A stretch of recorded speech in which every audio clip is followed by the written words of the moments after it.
어머니처럼 좋은 분은 꼭 도와드리고 싶어요. 그 따뜻한 말 한마디가 정희의 인생을 무너뜨렸습니다. 새벽 5시 반 당근마켓 알림 한 통으로 시작된 악몽. 민수야, 착하다. 우리 아들 같아. 정희는 그를 완전히 믿었습니다. 하지만 이틀 뒤 은행 현금 인출기 화면에 떠오른 잔액은 8만 2천 원. 아니, 1200만 원이 다 어디 갔어? 손이 떨렸습니다. 급히 민수에게 전화를 걸었지만 받지 않았습니다. 민수야, 제발, 내 통장에 무슨 일이 생겼어? 하지만 그 뒤로 연락 두절. 프로필 사진도 사라졌습니다. 남편이 남긴 마지막 돈 1200만 원이 한순간에 증발했습니다. 오늘 사연 시작하기 전에 구독과 좋아요 부탁드립니다.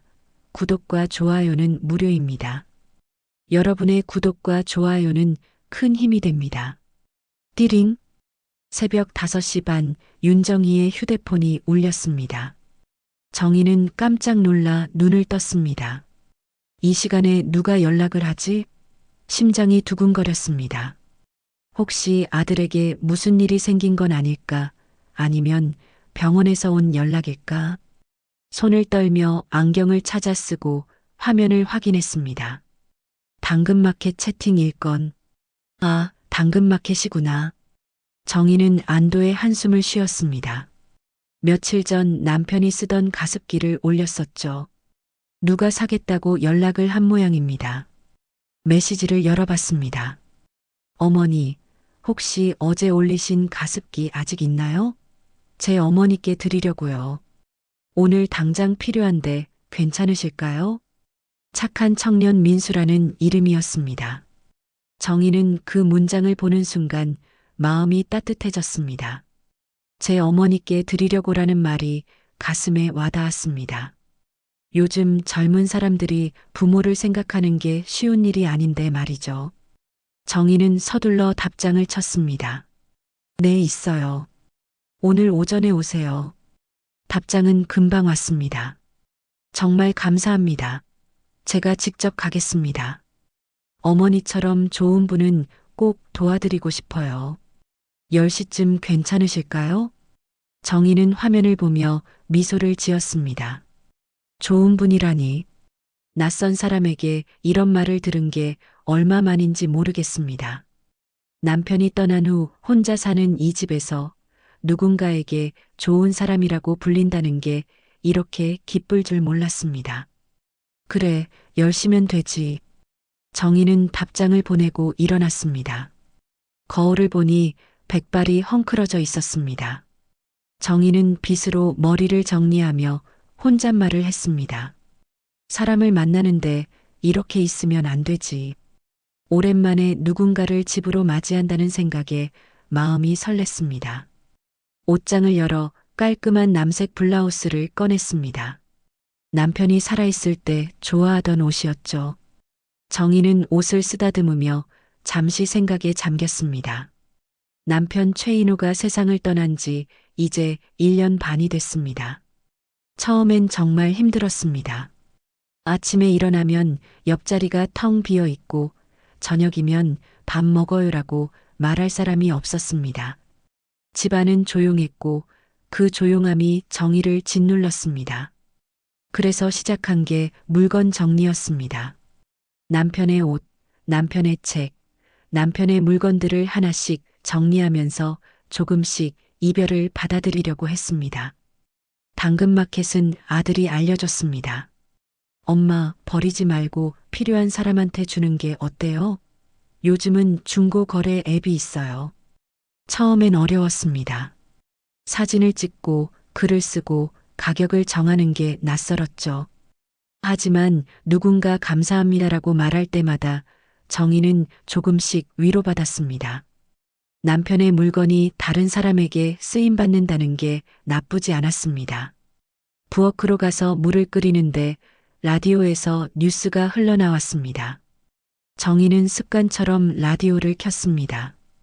혼자 사는 집이 너무 조용해서 라디오 소리라도 들어야 했으니까요. 최근 중고거래 사기 피해가 급증하고 있습니다. 피해자 대부분이 60대 여성입니다. 착한 사람인 척 접근해 신뢰를 쌓은 뒤 금품을 편취하는 수법이니 각별한 주의가 필요합니다. 특히 통장이나 비밀번호를 요구하는 경우 절대 응해서는 안 됩니다. 정희는 손을 멈췄습니다. 잠시 라디오를 바라보다가 고개를 저었습니다. 세상에 나쁜 사람도 있겠지만 다 그런 건 아니야. 민수라는 친구는 어머니한테 드린다고 했잖아. 정희는 라디오를 껐습니다. 그런 걱정은 하고 싶지 않았습니다. 사람을 의심하며 사는 건 너무 외로운 일이니까요. 정희는 차를 우려내며 생각했습니다. 아들은 미국에 있습니다. 1년에 한두 번 오면 다행이죠. 전화는 자주 하지만 그것만으로는 외로움이 채워지지 않았습니다. 이웃들과도 인사는 하지만 깊은 대화를 나눌 사람은 없었습니다. 그래서 당근마켓에서 만나는 사람들이 정희에게는 작은 위로였습니다. 짧은 만남이지만 누군가와 대화를 나눈다는 것만으로도 하루가 의미 있어졌으니까요. 시계를 보니 아직 6시도 안 됐습니다. 민수가 오려면 4시간이나 남았습니다. 정희는 차를 마시며 창밖을 바라봤습니다. 해가 천천히 떠오르고 있었습니다. 아파트 단지의 가로등이 하나둘 꺼지고 사람들이 조금씩 움직이기 시작했습니다. 출근하는 사람, 산책하는 노인, 등교하는 학생들. 세상은 오늘도 돌아가고 있었습니다. 정희는 거실로 가서 가습기를 확인했습니다. 먼지를 닦고 물통을 깨끗이 씻었습니다. 민수라는 친구 어머니가 쓰실 거니까 깨끗하게 해야지. 정희는 정성스럽게 가습기를 닦았습니다. 그러면서 남편 생각이 났습니다. 당신이 쓰던 물건인데 이제 다른 사람이 쓰게 되네요. 괜찮죠? 정희는 가습기를 쓰다듬었습니다. 남편은 겨울만 되면 목이 아프다고 했었죠. 그래서 가습기를 틀어주면 좋아했습니다. 이제 그 가습기가 다른 어머니의 건강을 지켜주겠죠. 정희는 민수가 보낸 문장을 다시 읽었습니다. 어머니처럼 좋은 분은 꼭 도와드리고 싶어요. 이 문장이 계속 마음에 남았습니다. 따뜻한 말 한마디가 사람의 하루를 이렇게 바꿔놓을 수 있다니. 정희는 오늘 민수를 만나면 차라도 한 잔 대접해야겠다고 생각했습니다. 보리차랑 약과 좀 준비해둬야겠어요. 시간이 천천히 흘렀습니다. 정희는 집안을 정리하고 차를 준비하고 약과를 접시에 담았습니다. 마음 한편에서는 작은 기대감이 자라고 있었습니다. 오늘은 좋은 날이 될 거예요. 분명히 착한 청년을 만나게 될 테니까요. 아직 구독과 좋아요를 누르지 않으셨다면 구독과 좋아요 부탁드립니다. 여러분의 구독과 좋아요는 큰 힘이 됩니다. 띠리링. 정확히 10시 초인종이 울렸습니다. 정희는 깜짝 놀라 손을 멈췄습니다. 설거지를 하고 있었거든요. 벌써 왔네. 정희는 서둘러 손을 닦고 현관으로 갔습니다. 인터폰 화면을 보니 검은 후드티를 입은 젊은 남자가 서 있었습니다. 고개를 살짝 숙인 채 카메라를 보고 있었죠. 문을 열자 청년이 환하게 웃으며 인사했습니다. 어머니, 저 민수예요. 약속 시간 지켰죠? 25살쯤 돼 보이는 청년이었습니다. 깔끔한 인상에 밝은 목소리. 정희는 그 웃음을 보는 순간 마음이 놓였습니다. 어머, 그래요. 어서 들어와요. 정희가 문을 활짝 열자 민수가 신발을 벗으며 말했습니다. 택시비도 아깝잖아요. 버스 타고 왔어요. 운동도 될 겸 걸어왔고요. 정희는 그 말에 더욱 감동했습니다. 요즘 젊은이들이 이렇게 검소한 경우가 드문데 말이죠. 이리 앉아요. 차라도 한잔하고 가요. 정희가 거실로 안내하자 민수가 손을 저었습니다. 아니에요, 어머니. 바쁘실 텐데 제가 폐를 끼쳐서야. 하지만 정희는 이미 보리차와 약과를 준비해뒀습니다. 괜찮아요. 혼자 사는데 뭐가 바빠요. 오랜만에 젊은 사람 보니까 반갑네요. 민수는 자리에 앉으며 주위를 둘러봤습니다. 집이 정말 깔끔하시네요. 우리 어머니도 이렇게 정리정돈 잘하셨는데. 그 말에 정희가 물었습니다. 어머니는 어디 계세요? 민수의 표정이 순간 어두워졌습니다. 돌아가셨어요. 제가 고등학교 때. 정희는 가슴이 철렁했습니다. 어머, 그랬구나. 얼마나 힘들었어요. 민수는 고개를 숙이며 말했습니다. 그래서 어르신들 보면 그냥 마음이 가요. 우리 어머니 생각나서. 정희는 민수의 손을 꼭 잡았습니다. 고생 많았겠어요. 착하게도 자랐네. 민수는 차를 마시며 이야기를 이어갔습니다. 요즘 혼자 사시는 어르신들 많잖아요. 제가 당근마켓 하면서 느낀 건데 물건보다 말동무가 필요하신 분들이 더 많더라고요. 정희는 고개를 끄덕였습니다. 맞아요. 나도 그래요. 혼자 있으면 말할 사람이 없어서 라디오만 틀어놓고 살죠. 어머니, 아드님은 어디 계세요? 민수가 거실벽에 걸린 가족 사진을 보며 물었습니다. 미국에 있어요. 1년에 한두 번 오면 다행이죠. 정희의 목소리가 조금 가라앉았습니다. 민수는 그 표정을 읽은 듯 말했습니다. 외로우시겠어요. 제가 가끔 들러도 될까요? 심부름도 해드리고. 정희는 깜짝 놀랐습니다. 그래도 돼요? 바쁠 텐데. 민수가 웃었습니다. 저 지금 백수예요. 다음 달에 취직하는데 그 전까진 시간 많아요. 그리고 어머니처럼 좋으신 분 도와드리는 게 제 낙이에요. 두 사람은 1시간 가까이 이야기를 나눴습니다. 민수는 자신의 이야기를 들려줬습니다. 어머니를 일찍 여의고 아버지와 단둘이 살다가 아버지마저 병으로 떠나보냈다고. 그래서 혼자 힘들게 살아왔다고. 정희는 그 이야기를 들으며 눈물이 날 뻔했습니다. 고생이 많았네요. 정말. 민수가 일어서며 말했습니다. 가습기 얼마예요? 정희가 손을 저었습니다. 그냥 가져가요. 어머니한테 드린다며? 그런데 돈을 받아요. 민수가 당황했습니다. 그럼 안 되죠. 그래도. 하지만 정희는 단호했습니다. 됐어요. 대신 가끔 들러줘요. 그게 더 고마워요. 민수는 결국 가습기를 들고 일어섰습니다. 그런데 현관으로 가다가 멈춰섰습니다. 어머니, 혹시 고장난 물건 있으세요? 선풍기나 전등 같은 거. 제가 고쳐드릴 수 있어요. 정희는 생각해 봤습니다. 부엌 선풍기가 안 돌아가요. 몇 달째 그대로 뒀는데. 민수가 눈을 반짝였습니다. 제가 봐드릴게요. 지금 시간 되세요? 정희는 놀랐습니다. 지금요? 바쁠 텐데. 민수가 웃었습니다. 괜찮아요. 금방 할 수 있어요. 민수는 가습기를 내려놓고 부엌으로 갔습니다. 선풍기를 보더니 드라이버를 빌려달라고 했습니다. 정희는 공구함을 꺼내줬습니다. 민수는 능숙하게 선풍기를 분해하기 시작했습니다. 먼지가 많이 꼈네요. 이것만 청소하면 될 것 같아요. 10분도 안 돼서 선풍기가 다시 돌아가기 시작했습니다. 정희는 감탄했습니다. 와, 정말 고쳤네요. 민수가 손을 닦으며 말했습니다. 이 정도는 쉬워요. 다른 것도 고장 난 거 있으면 말씀하세요. 정희는 너무 고마워서 어쩔 줄 몰랐습니다. 고마워요, 정말. 수고비라도 줘야 하는데. 민수가 손을 저었습니다. 아니에요. 이렇게 도와드리는 게 제가 더 좋아요.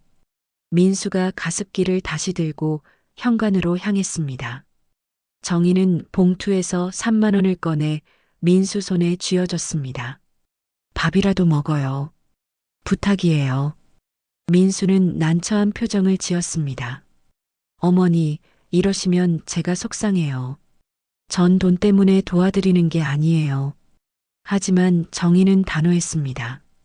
그냥 받아요. 고마운 마음이니까. 민수는 결국 돈을 받았지만 표정이 불편해 보였습니다. 정말 감사합니다. 맛있는 거 먹을게요. 그럼 다음 주에 또 들를게요. 필요한 거 있으면 연락하세요.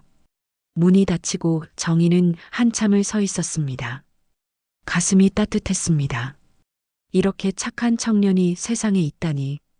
정희는 민수가 준 명함을 보며 미소 지었습니다. 오늘은 정말 좋은 날이었습니다. 일주일이 흘렀습니다. 민수는 약속대로 다시 찾아왔습니다. 이번엔 손에 비닐봉지를 들고 왔더군요. 어머니, 마트에서 과일 할인하길래 샀어요. 같이 드세요. 정희는 깜짝 놀랐습니다. 어머, 이걸 왜 사왔어요? 그냥 와도 되는데. 민수는 웃으며 말했습니다. 빈손으로 올 수 없죠. 어머니가 지난번에 밥까지 챙겨주셨는데. 정희는 가슴이 뭉클했습니다. 요즘 젊은이들 중에 이렇게 예의 바른 사람이 있다니. 고마워요. 들어와서 차라도 마시고 가요. 그날부터 민수는 일주일에 2~3번씩 들렀습니다. 처음엔 물건을 고쳐주러 왔다가 나중엔 그냥 인사차 들르기 시작했습니다. 정희에겐 민수가 아들처럼 느껴졌습니다. 실제 아들은 미국에 있어 자주 볼 수 없지만 민수는 옆에 있었으니까요. 어느 날 민수가 심각한 표정으로 말했습니다. 어머니, 요즘 보이스피싱 정말 많다던데 조심하세요. 정희는 고개를 끄덕였습니다. 뉴스에서 봤어요. 무서운 세상이에요.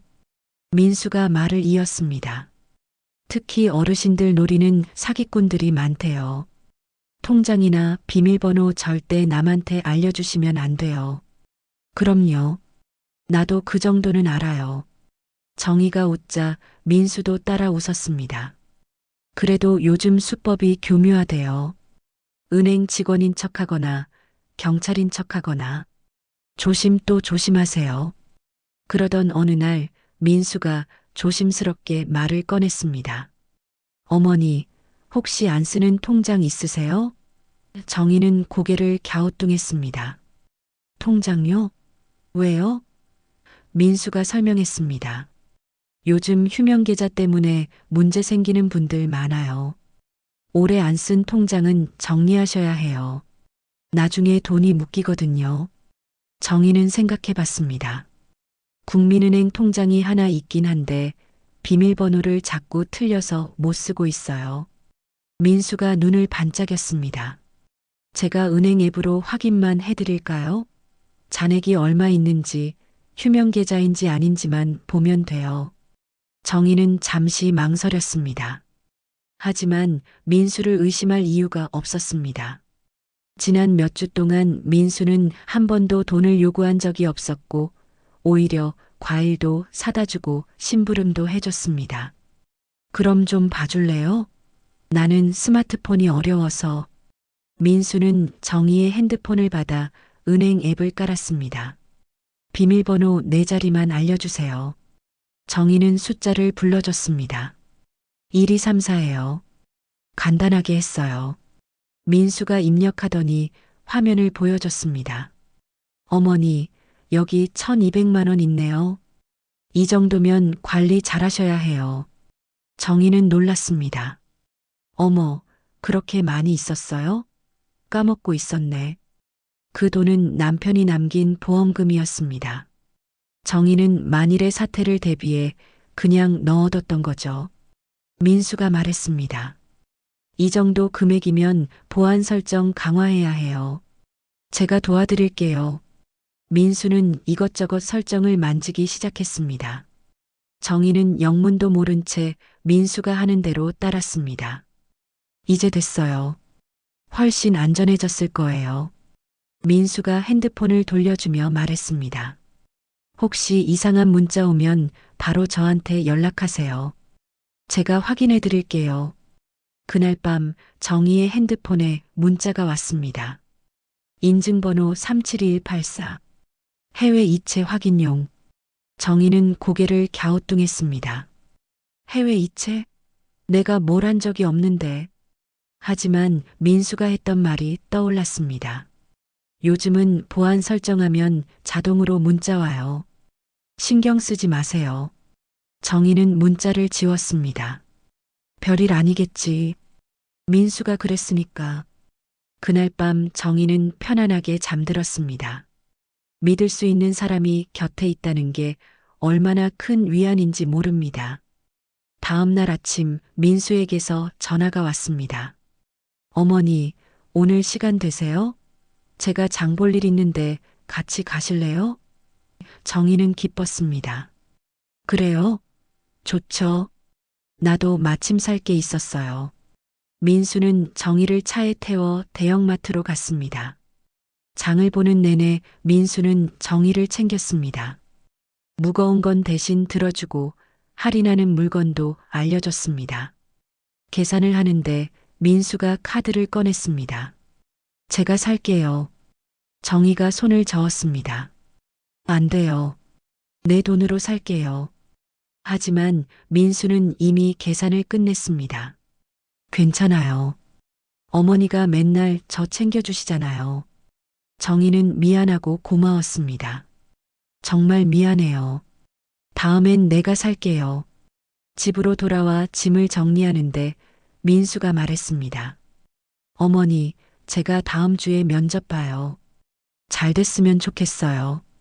정희는 민수의 손을 꼭 잡았습니다. 잘 될 거예요. 이렇게 착한데 안 뽑을 리가 없죠. 민수가 웃었습니다. 어머니 덕분에 요즘 행복해요. 진짜 엄마 같아요. 정희도 웃었습니다. 나도 아들 같아요. 우리 아들이 여기 있었으면 좋겠는데. 민수가 고개를 숙였습니다. 제가 자주 올게요. 어머니 외롭지 않게. 그날 저녁 정희는 오랜만에 행복한 저녁을 먹었습니다. 누군가 자신을 챙겨준다는 게 이렇게 따뜻한 일인지 몰랐습니다. 하지만 정희는 몰랐습니다. 그날 밤 통장에서 돈이 빠져나가기 시작했다는 걸. 민수의 따뜻한 미소 뒤에 숨겨진 진짜 얼굴을 말입니다. 이틀 뒤 정희는 동네 슈퍼에서 장을 보고 있었습니다. 카드로 계산하려는데 승인이 거부됐습니다. 이상하네. 정희는 다시 카드를 넣었습니다. 역시 거부됐습니다. 슈퍼 주인이 말했습니다. 통장 잔액 확인해 보세요. 혹시 돈이 없는 거 아니에요? 정희는 당황했습니다. 그럴 리가요. 분명히 있는데. 결국 현금으로 계산하고 집으로 돌아왔습니다. 뭔가 이상했습니다. 정희는 서둘러 은행으로 갔습니다. 현금 인출기 앞에 서서 통장을 넣었습니다. 화면에 잔액이 떴습니다. 82,000원. 정희는 눈을 의심했습니다. 뭐라고? 다시 확인했습니다.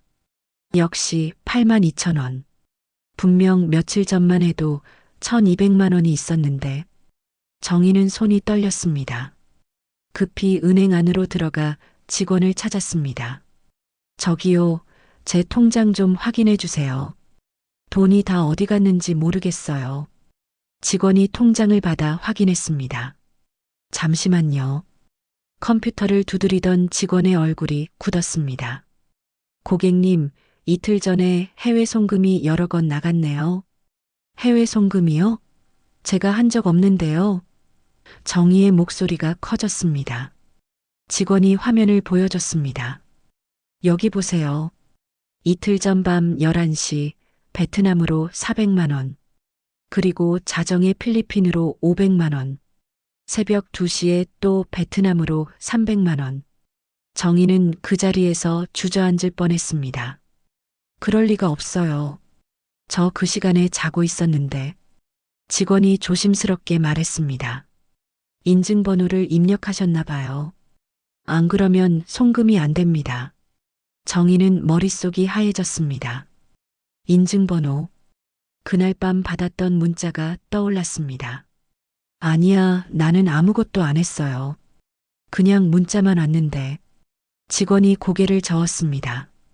문자만 온다고 송금이 되진 않아요. 누군가 고객님 폰으로 인증을 했거나 아니면 원격으로 접속했을 가능성이 있습니다. 정희는 온몸에 소름이 돋았습니다. 누가 내 돈을? 그때 민수 얼굴이 떠올랐습니다. 아니야, 민수는 그럴 사람이 아니야. 민수는 나를 도와줬잖아. 하지만 마음 한편에서 의심이 자라났습니다. 통장 비밀번호를 알려준 사람은 민수뿐이었습니다. 경찰에 신고하세요. 이건 명백한 사기입니다. 직원의 말에 정희는 고개를 끄덕였습니다. 다리에 힘이 없었습니다. 간신히 은행 밖으로 나와 벤치에 앉았습니다. 손이 떨려 핸드폰을 꺼내기도 힘들었습니다. 민수에게 전화를 걸었습니다.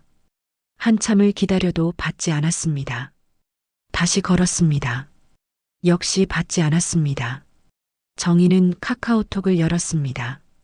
민수에게 메시지를 보냈습니다. 민수야, 내 통장에 무슨 일이 생겼어. 돈이 다 없어졌어. 어떻게 된 거야? 메시지는 읽음 표시도 뜨지 않았습니다. 정희는 계속 기다렸습니다. 10분, 20분, 30분. 답장이 없었습니다. 1시간이 지나서야 답장이 왔습니다. 어머니, 지금 은행 서버에 문제가 생겼대요. 제가 해결해 드릴게요. 잠시만 기다리세요. 정희는 그 말을 믿고 싶었습니다. 민수가 해결해 줄 거라고. 하지만 그날 저녁이 돼도 민수에게서 연락이 없었습니다.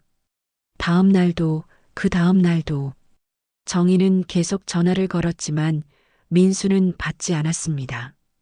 카카오톡 프로필 사진도 사라졌습니다. 메시지를 보내면 읽음 표시만 일로 떠 있을 뿐이었습니다. 정희는 며칠을 뜬 눈으로 보냈습니다. 밥맛도 없었고 잠도 오지 않았습니다. 라디오를 켜면 연일 중고거래 사기 뉴스가 흘러나왔습니다. 착한 사람인 척 접근해 신뢰를 쌓은 뒤 통장을 털어가는 수법입니다. 피해자는 대부분 50대에서 70대 여성입니다. 정희는 라디오를 끄고 거울을 봤습니다. 초라한 자신의 모습이 보였습니다. 백발이 헝클어지고 눈가에는 다크서클이 내려앉았습니다. 내가 그 피해자구나. 정희는 중얼거렸습니다. 세상이 무너지는 것 같았습니다. 1200만 원. 남편이 남긴 마지막 돈이었습니다. 아프거나 다쳤을 때 쓰려고 모아둔 돈이었죠. 정희는 바닥에 주저앉아 울었습니다. 어떡하지. 돈도 돈이지만 더 큰 상처는 배신감이었습니다. 민수를 아들처럼 믿었는데, 진심으로 좋은 사람이라고 생각했는데, 정희는 민수와 찍은 사진을 봤습니다. 함께 마트에서 찍었던 사진이었습니다. 민수는 환하게 웃고 있었습니다. 그 미소가 이제는 섬뜩했습니다. 어떻게 이렇게 웃을 수 있지? 나를 속이면서. 정희는 사진을 찢어버렸습니다. 밤이 깊어졌습니다. 정희는 잠들지 못하고 창밖만 바라봤습니다. 저 멀리 불빛들이 반짝였습니다. 사람들은 저마다 자기 인생을 살고 있겠죠. 누군가는 행복하고 누군가는 슬프고. 정희는 지금 세상에서 가장 슬픈 사람 같았습니다. 핸드폰을 다시 봤습니다. 민수에게서 아무 연락이 없었습니다. 정희는 마지막으로 메시지를 보냈습니다. 민수야, 제발 답장 좀 해줘. 나 정말 힘들어. 돈은 됐으니까 그냥 연락이라도 해줘. 하지만 읽음 표시는 뜨지 않았습니다. 정희는 핸드폰을 내려놓고 고개를 숙였습니다. 눈물이 뚝뚝 떨어졌습니다. 내가 왜 그 미소를 믿었을까? 내가 바보였어. 일주일이 지났습니다. 정희는 결국 경찰서로 갔습니다. 신고를 하지 않으면 안 될 것 같았습니다. 경찰서 복도는 생각보다 많은 사람들로 붐볐습니다. 대부분 정희처럼 나이 든 여성들이었습니다. 한 분은 손수건으로 눈물을 닦고 있었고 다른 분은 멍하니 벽만 바라보고 있었습니다. 윤정혜 씨, 안으로 들어오세요. 형사가 정희를 불렀습니다. 정희는 떨리는 발걸음으로 조사실로 들어갔습니다. 책상 너머로 40대쯤 돼 보이는 형사가 앉아 있었습니다. 앉으세요. 편하게 말씀해 주시면 됩니다. 정희는 처음부터 끝까지 이야기했습니다. 당근마켓에서 만난 민수, 따뜻했던 그의 말들, 선풍기를 고쳐준 일, 장을 같이 본 일, 그리고 통장 비밀번호를 알려준 것까지. 말을 하는 내내 목소리가 떨렸습니다. 형사는 묵묵히 듣다가 한숨을 쉬었습니다. 윤정혜 씨, 이 사람 실명이 민수가 아닙니다. 정희는 고개를 들었습니다. 네. 형사가 파일을 꺼내 보여줬습니다. 이 청년 진짜 이름은 박재혁이에요. 26살이고요. 당근마켓이나 중고나라 같은 데서 어르신들 상대로 사기를 쳐온 전과자입니다. 정희는 믿을 수 없었습니다. 사진을 보니 분명 민수, 아니 박재혁이었습니다. 그 따뜻했던 미소를 띤 얼굴. 형사가 말을 이었습니다. 이 친구 아주 치밀해요. 먼저 작은 물건으로 접근해서 신뢰를 쌓습니다. 그 다음엔 심부름을 해주고 물건을 고쳐주고 선물도 사다 줍니다. 완전히 믿게 만드는 거죠. 그리고 나서 통장이나 비밀번호를 요구하는 겁니까? 정희가 떨리는 목소리로 물었습니다. 형사가 고개를 끄덕였습니다. 정확합니다. 휴명계좌 정리한다. 보안 설정 도와준다. 이런 핑계로 접근해요. 그리고 몰래 원격 프로그램을 깔아서 핸드폰을 조종합니다. 정희는 온몸에 힘이 빠졌습니다. 다른 피해자도 있나요? 형사가 파일을 넘겼습니다. 많습니다. 지금까지 신고된 것만 12건이에요.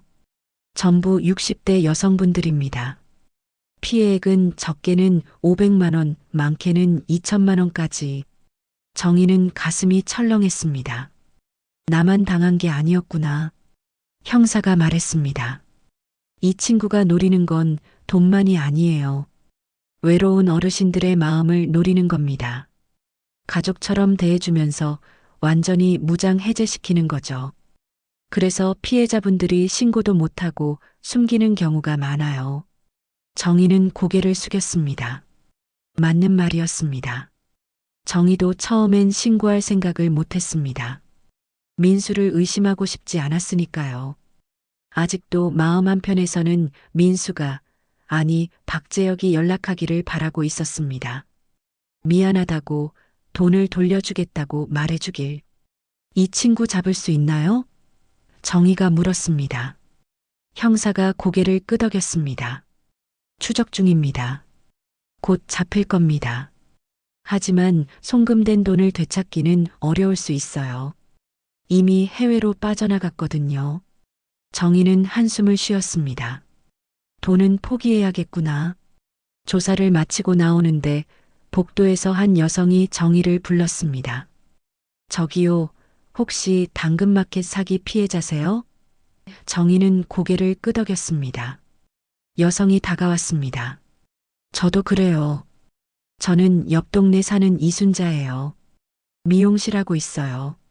순자는 60대 초반으로 보였습니다. 깔끔하게 차려입었지만 눈가에 피로가 가득했습니다. 저도 그 박재혁한테 당했어요. 1,000만 원 넘게 털렸어요. 정희는 순자의 손을 잡았습니다. 저도요. 1,200만 원. 두 사람은 경찰서 앞 카페로 갔습니다. 커피를 마시며 서로의 이야기를 나눴습니다. 순자도 비슷한 방식으로 당했습니다. 처음엔 작은 물건을 사러 왔다가 나중엔 미용실 일도 도와주고 단골 손님까지 데려왔다고 합니다. 완전히 믿게 만든 뒤 통장을 털어간 거죠. 제 잘못인 것 같아요. 너무 쉽게 믿었어요. 순자가 고개를 숙이며 말했습니다. 정희가 고개를 저었습니다. 아니에요. 우리 잘못이 아니에요. 우린 그냥 사람을 믿었을 뿐이에요. 나쁜 건 저 사기꾼이에요. 순자가 눈물을 닦았습니다. 그래도 속상해요. 왜 우리 같은 사람들을 노리는 걸까요? 우린 그냥 외로웠을 뿐인데. 정희도 눈물이 났습니다. 맞아요. 우린 그냥 누군가와 이야기하고 싶었을 뿐이에요. 두 사람은 한참을 울었습니다. 서로의 손을 잡고 같은 아픔을 겪은 사람끼리만 이해할 수 있는 슬픔이었습니다. 순자가 말했습니다. 우리끼리 모임 만들까요? 같은 피해자들끼리요. 서로 위로하고 조심하라고 알려주고. 정희는 고개를 끄덕였습니다. 좋은 생각이에요. 순자가 미소를 지었습니다. 이름은 뭐로 할까요? 정희가 생각하다 말했습니다. 당하지 마세요 모임. 어때요? 순자가 웃었습니다. 좋아요. 그렇게 해요. 그날 이후 정희는 조금씩 달라졌습니다. 혼자 숨어서 우는 대신 다른 피해자들을 찾아갔습니다. 이야기를 들어주고 위로했습니다. 그러면서 정희도 조금씩 치유됐습니다. 상처가 상처를 치유한다는 걸 처음 알았습니다. 집으로 돌아오는 길 정희는 하늘을 올려다봤습니다. 구름 사이로 햇살이 비쳤습니다. 아직 세상이 끝난 건 아니구나. 정희는 작게 미소 지었습니다. 한 달이 흘렀습니다. 당하지 마세요 모임은 어느덧 회원이 15명이 됐습니다. 모두 중고거래 사기를 당한 60대 여성들이었습니다. 매주 수요일 오후 동네 복지관에 모여 차를 마시며 이야기를 나눴습니다. 처음엔 울기만 했지만 이제는 웃음도 나왔습니다.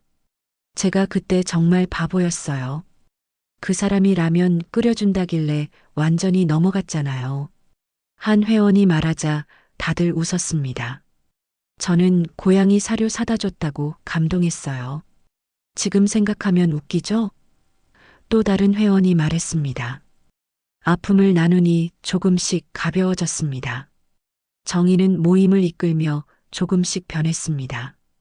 예전처럼 혼자 집에 틀어박혀 있지 않았습니다. 다른 피해자들을 만나고 위로하고 함께 웃으며 시간을 보냈습니다. 순자는 정희의 가장 가까운 친구가 됐습니다. 같은 아픔을 겪은 사람끼리는 말하지 않아도 통했습니다. 어느 날 정희에게 경찰서에서 연락이 왔습니다. 윤정혜 씨, 박재혁을 체포했습니다. 재판 날짜가 잡히면 연락드릴게요. 정희는 전화를 끊고 한참을 멍하니 서 있었습니다. 잡혔구나. 드디어. 순자에게 전화를 걸었습니다. 순자야, 그 사람 잡혔대. 순자가 놀라며 물었습니다. 정말요? 어디서? 정희가 말했습니다. 경남 어디래. 거기서 또 같은 짓 하다가 잡혔대. 순자가 한숨을 쉬었습니다. 또 다른 피해자가 생긴 거네요. 며칠 후 모임에서 형사가 와서 설명회를 열었습니다. 박재혁은 현재 구속됐고 다음 달 재판이 열립니다. 피해자분들은 법정에 참석하실 수 있어요. 피해 진술을 하실 수도 있고요. 회원들은 서로를 바라봤습니다. 누군가 물었습니다. 가야 할까요? 정희가 말했습니다. 저는 갈 거예요. 그 사람 얼굴을 다시 봐야 할 것 같아요.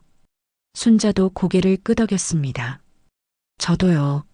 뭐라도 말해야 속이 풀릴 것 같아요. 결국 15명 전원이 법정에 가기로 했습니다. 재판날이 다가왔습니다.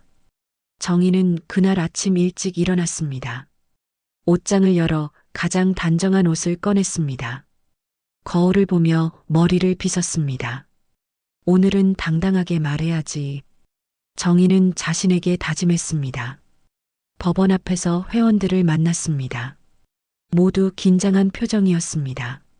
순자가 정희의 손을 잡았습니다. 떨려요. 정희가 손을 꼭 잡았습니다. 괜찮아요. 우리 함께 있잖아요. 15명은 손을 맞잡고 법정 안으로 들어갔습니다. 법정은 생각보다 조용했습니다. 판사가 앞에 앉아 있고 검사와 변호사가 양옆에 있었습니다. 그리고 피고인석에 박재혁이 앉아 있었습니다. 정희는 그를 보는 순간 심장이 쿵 내려앉았습니다. 민수였습니다. 아니, 박재혁? 수갑을 찬 채 고개를 숙이고 있었습니다. 예전처럼 환하게 웃는 얼굴은 아니었습니다. 창백하고 지쳐 보였습니다. 하지만 정희는 동정심이 들지 않았습니다. 그가 자신에게 한 짓을 생각하면 분노만 치밀었습니다. 재판이 시작됐습니다. 검사가 박재혁의 죄목을 읽어내렸습니다. 피고인은 2024년 4월부터 2025년 9월까지 총 18명의 피해자에게 접근해 총 1억 3천만 원을 편취했습니다. 법정이 술렁였습니다. 1억 3천만 원. 상상도 못할 큰 돈이었습니다. 판사가 물었습니다. 피고인, 혐의를 인정합니까? 박재혁이 고개를 들었습니다. 인정합니다. 목소리는 작았지만 또렷했습니다. 판사가 말했습니다. 피해자 측 진술을 듣겠습니다. 누가 먼저 하시겠습니까? 정희가 손을 들었습니다. 제가 하겠습니다. 정희는 증인석으로 걸어갔습니다. 다리가 떨렸지만 참았습니다. 앉아서 박재혁을 똑바로 봤습니다. 박재혁은 고개를 숙인 채 정희를 보지 않았습니다. 판사가 말했습니다. 진술해 주세요. 정희는 숨을 크게 들이쉬고 말을 시작했습니다. 저는 피고인을 아들처럼 믿었습니다. 처음 만났을 때 피고인은 정말 착했습니다. 선풍기를 고쳐주고 장을 같이 봐주고 과일도 사다 줬습니다. 외로운 저에게 피고인은 유일한 위로였습니다. 정희의 목소리가 떨렸습니다. 그런데 피고인은 그 모든 게 계획이었다고 했습니다. 저를 믿게 만들어서 돈을 훔치려는. 피고인은 제게서 돈만 훔친 게 아닙니다. 사람을 믿는 마음까지 훔쳤습니다. 법정이 조용해졌습니다. 저는 이제 누구도 믿을 수 없습니다. 친절한 사람을 보면 겁이 납니다. 혹시 또 속는 건 아닐까? 또 당하는 건 아닐까? 피고인 때문에 제 삶이 무너졌습니다. 정희는 눈물을 참으며 말을 이었습니다. 돈은 포기할 수 있습니다. 하지만 제 마음은 어떻게 돌려받습니까? 박재혁이 고개를 들어 정희를 봤습니다. 그의 눈에 눈물이 고여 있었습니다. 어머니, 죄송합니다. 박재혁이 떨리는 목소리로 말했습니다. 저도 그때 정말 힘들었어요. 빚이 너무 많아서 어쩔 수 없었어요. 한 번만 눈 감아주세요. 정희는 그 말을 듣고 화가 치밀었습니다. 눈 감아달라고요? 당신이 힘들었다는 게 제 돈을 훔쳐도 되는 이유가 됩니까? 저도 힘들었어요. 남편 잃고 혼자 살면서 얼마나 외로웠는지 아세요? 그런데 당신은 그 외로움을 이용했어요. 정희는 자리에서 일어났습니다. 저는 이제 당신의 미소가 두렵지 않아요. 당신 같은 사람 때문에 세상이 무서워질 순 없어요. 저는 다시 세상을 볼 겁니다. 정희는 박재혁을 똑바로 보며 말했습니다. 법정 안이 잠시 조용해졌습니다. 판사가 고개를 끄덕였습니다. 다음 증인 나와주세요. 순자가 일어났습니다. 그렇게 15명 모두 자신의 이야기를 했습니다. 각자의 아픔을, 분노를, 슬픔을 토해냈습니다. 모든 증인의 진술이 끝났습니다. 판사가 박재혁을 바라보며 물었습니다. 피고인, 마지막으로 할 말이 있습니까? 박재혁은 천천히 일어났습니다. 수갑 찬 손으로 얼굴을 가렸습니다. 그리고 고개를 숙였습니다. 죄송합니다. 박재혁의 목소리가 떨렸습니다. 정말 죄송합니다. 변명하고 싶지 않습니다. 제가 한 짓은 용서받을 수 없다는 거 압니다. 법정이 조용했습니다. 박재혁이 말을 이었습니다. 저는 어머니들을 정말 좋아했습니다. 진심이었습니다. 하지만 돈이 필요했고 빚에 쪼들렸고 결국 최악의 선택을 했습니다. 정희는 그 말을 듣고 씁쓸하게 웃었습니다. 진심이었다고요? 그렇다면 더 잔인한 겁니다. 진심으로 다가와서 진심으로 배신한 거니까요. 박재혁이 고개를 들어 피해자석을 받습니다. 어머니들, 정말 죄송합니다. 평생 속죄하며 살겠습니다. 하지만 아무도 그 말을 믿지 않았습니다. 회원들은 차갑게 박재혁을 바라봤습니다. 순자가 중얼거렸습니다. 속죄? 입으로만 하는 속죄가 무슨 의미가 있어요? 정희도 고개를 끄덕였습니다. 말로는 뭐든 할 수 있습니다. 중요한 건 행동이죠. 판사가 판결을 내렸습니다. 피고인 박재혁에게 징역 5년을 선고합니다. 그리고 피해자들에게 총 1억 3천만 원을 배상하라. 법정 안에서 한숨소리가 흘러나왔습니다. 5년. 길다면 길고 짧다면 짧은 시간이었습니다. 박재혁은 고개를 숙인 채 끌려나갔습니다. 정희는 그 뒷모습을 보며 생각했습니다. 저 사람은 5년 뒤 어떤 사람이 될까요? 진짜 반성할까요? 아니면 더 교묘하게 사기를 칠까요? 정희는 알 수 없었습니다. 재판이 끝나고 회원들은 법원 밖으로 나왔습니다. 햇살이 따사로웠습니다. 순자가 정희의 어깨를 두드렸습니다. 수고했어요. 잘했어요. 정희가 웃었습니다. 순자 씨도요. 우리 다 잘했어요. 회원들은 서로를 안아줬습니다. 오랜 싸움이 끝난 것 같았습니다. 한 회원이 말했습니다. 그래도 속 시원하진 않네요. 돈도 못 받고. 맞는 말이었습니다. 배상 판결이 나왔지만 박재혁에게 재산이 없었습니다. 돈을 돌려받기는 어려울 것 같았습니다. 하지만 정희는 괜찮았습니다. 돈보다 중요한 걸 얻었으니까요.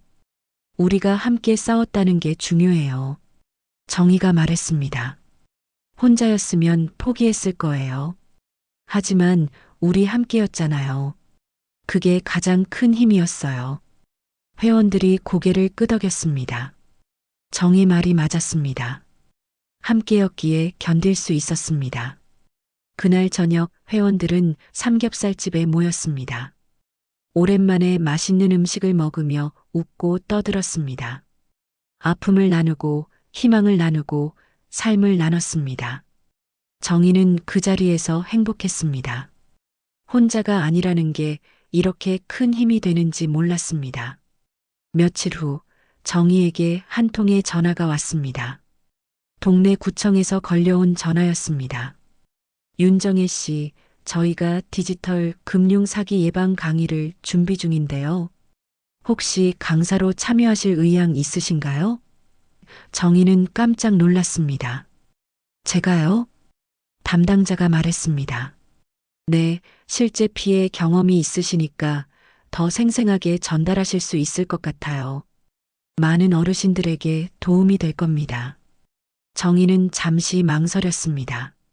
자신의 아픔을 다른 사람들 앞에서 이야기한다는 게 쉽지 않았습니다. 하지만 곧 마음을 정했습니다. 할게요. 제 이야기가 다른 분들에게 도움이 된다면 기꺼이 하겠습니다. 담당자가 기뻐했습니다. 감사합니다. 다음 주 수요일에 첫 강의 부탁드릴게요.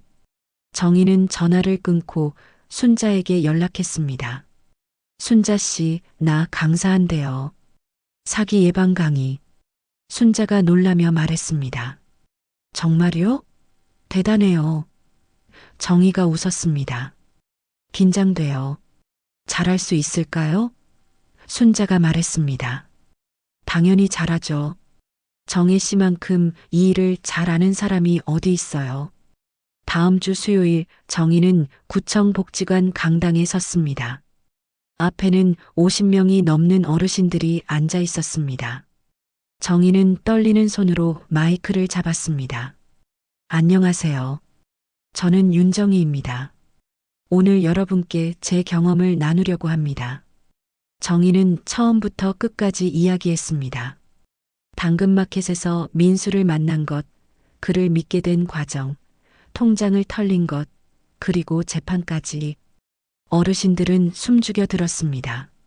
누군가는 눈물을 닦았고 누군가는 고개를 끄덕였습니다. 여러분, 착한 사람처럼 보인다고 다 믿지 마세요. 정희가 말했습니다.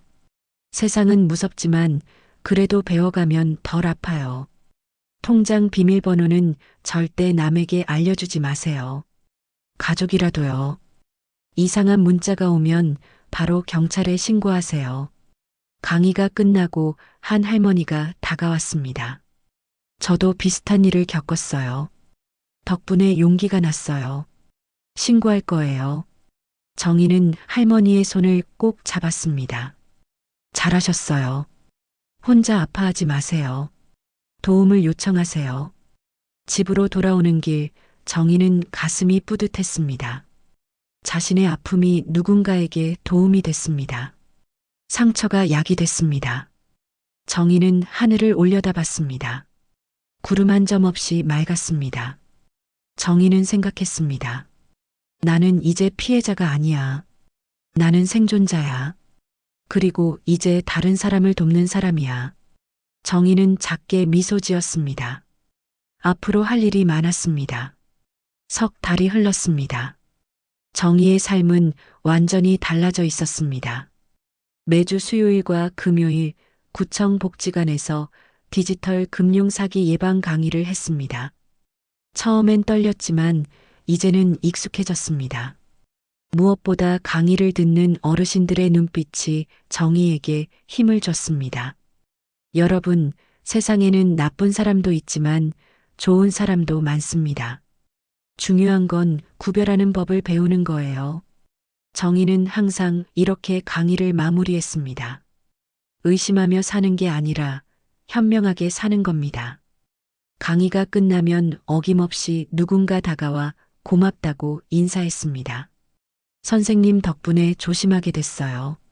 저도 비슷한 일 겪을 뻔했는데 생각나서 안 당했어요. 그런 말들이 정희에게는 큰 보람이었습니다. 자신의 상처가 누군가의 방패가 된다는 게 신기했습니다. 당하지 마세요. 모임도 계속됐습니다. 이제는 회원이 30명이 넘었습니다. 사기를 당한 사람뿐 아니라 예방하고 싶은 사람들도 함께했습니다. 매주 수요일 오후 복지관에 모여 차를 마시며 정보를 나눴습니다. 새로운 사기 수법, 조심해야 할 점, 신고 방법까지. 순자는 여전히 정희의 가장 가까운 친구였습니다. 둘은 거의 매일 연락했고 일주일에 한두 번은 만났습니다. 정희 씨, 오늘 장 보러 갈래요? 좋죠. 몇 시에 만날까요? 이제 정희에게 혼자라는 말은 어울리지 않았습니다. 어느 날 정희는 집을 정리하다가 오래된 상자를 발견했습니다. 남편이 남긴 물건들이었습니다. 사진, 편지, 시계, 안경. 정희는 천천히 하나씩 꺼내봤습니다. 예전 같았으면 눈물이 났겠지만 이제는 미소가 지어졌습니다. 여보, 나 많이 달라졌어요. 정희는 남편 사진을 보며 중얼거렸습니다. 힘든 일도 있었지만 그 덕분에 새로운 삶을 살게 됐어요. 당신도 자랑스러워할 거예요. 정희는 사진을 가슴에 안았습니다. 남편의 온기가 느껴지는 것 같았습니다. 정희는 핸드폰을 꺼내 당근마켓 앱을 열었습니다. 오랜만이었습니다. 박재혁 사건 이후 한동안 앱을 지웠었거든요. 하지만 이제는 괜찮았습니다. 정희는 새 글을 작성했습니다. 나눔 마이너스 혼자 사시는 어르신께 드립니다. 전기포트 거의 새 것입니다. 손가락이 떨리지 않았습니다. 정희는 사진을 찍어 올렸습니다. 남편이 쓰던 전기포트였습니다. 이제 다른 누군가에게 쓰임받을 차례였습니다. 정희는 올리기 버튼을 눌렀습니다. 두려움 없이 곧 댓글이 달렸습니다. 어머니, 제가 받아도 될까요? 우리 어머니가 필요하실 것 같아요. 정희는 프로필을 확인했습니다. 20대 초반의 여학생이었습니다. 사진에는 환하게 웃는 얼굴이 보였습니다. 정희는 잠시 망설였습니다. 또 속는 건 아닐까? 하지만 곧 고개를 저었습니다. 모든 사람이 나쁜 건 아니야. 배웠으니까 이제 조심하면 돼. 정희는 답장을 보냈습니다. 그럼요. 내일 오전에 오세요. 주소 보낼게요. 다음 날 아침 초인종이 울렸습니다. 정희는 깊게 숨을 들이쉬고 문을 열었습니다. 문 앞에는 20대 초반의 여학생이 서 있었습니다. 안녕하세요, 어머니. 저 어제 연락드린 김지수예요. 밝은 목소리였습니다. 어서 와요. 들어와서 차라도 한잔해요. 정희가 말했습니다. 지수는 조심스럽게 들어왔습니다. 와, 집이 정말 깔끔하세요. 정희는 차를 내오며 물었습니다. 어머니가 어디 사세요? 부산이에요. 제가 서울에서 대학 다니는데 어머니 혼자 계셔서 걱정이에요. 지수가 말했습니다. 정희는 고개를 끄덕였습니다. 효녀네요. 요즘 부모 걱정하는 젊은이가 드문데. 지수가 웃었습니다. 당연한 거죠. 저 키워주신 분인데요. 두 사람은 잠시 이야기를 나눴습니다. 지수는 대학에서 사회복지를 공부한다고 했습니다. 나중에 어르신들 돕는 일 하고 싶어요. 정희는 지수가 마음에 들었습니다. 진심이 느껴졌습니다. 이거 가져가요. 어머니께 잘 전해드리고. 정희가 전기포트를 건네자 지수가 감사 인사를 했습니다. 정말 감사합니다. 얼마 드릴까요? 정희가 손을 저었습니다. 됐어요. 그냥 필요한 분이 쓰시면 돼요. 지수가 일어서며 말했습니다. 어머니, 혹시 어르신들 위한 봉사활동 같은 거 있으면 알려주세요. 저도 참여하고 싶어요. 정희는 눈이 반짝였습니다. 그럼 우리 모임에 와요. 매주 수요일에 하는데 젊은 친구들도 환영이에요. 정말요? 꼭 갈게요. 지수가 기뻐했습니다. 정희는 지수에게 연락처를 줬습니다. 문을 나서는 지수를 보며 정희는 미소 지었습니다. 세상에는 아직 좋은 사람들이 많구나. 그날 저녁 정희는 베란다에 나가 하늘을 올려다봤습니다. 노을이 아름답게 물들어 있었습니다. 빨강, 주황, 보라. 색색의 하늘이 펼쳐져 있었습니다. 정희는 깊게 숨을 들이쉬었습니다. 공기가 상쾌했습니다. 핸드폰이 울렸습니다. 순자에게서 온 메시지였습니다. 정희 씨, 내일 같이 영화 볼래요? 요즘 재밌는 영화 나왔대요. 정희는 웃으며 답장을 보냈습니다. 좋아요. 몇 시에 만날까요? 정희는 핸드폰을 내려놓고 다시 하늘을 봤습니다. 별이 하나둘 떠오르기 시작했습니다. 정희는 생각했습니다. 나는 무너졌지만 다시 일어났어요. 상처받았지만 치유됐어요. 그리고 이제 다른 사람을 돕고 있어요. 세상은 여전히 무서운 곳이었습니다. 사기꾼도 있고 나쁜 사람도 있었습니다. 하지만 동시에 따뜻한 곳이기도 했습니다. 지수 같은 젊은이도 있고 순자 같은 친구도 있고 모임 회원들도 있었습니다. 정희는 다시 세상을 믿기로 했습니다. 조심하되 의심하지 않기로, 배우되 두려워하지 않기로, 그리고 무엇보다 혼자가 아니라는 걸 기억하기로. 정희는 방으로 들어와 침대에 누웠습니다. 오늘도 좋은 하루였습니다. 내일도 좋은 하루가 될 거예요. 정희는 눈을 감았습니다. 편안한 잠이 찾아왔습니다. 창밖에서 바람이 불어왔습니다. 커튼이 살랑살랑 흔들렸습니다. 그 바람은 따뜻했습니다. 새로운 시작의 바람이었습니다. 오늘 사연 들어주셔서 감사합니다. 더 좋은 사연으로 찾아뵙겠습니다.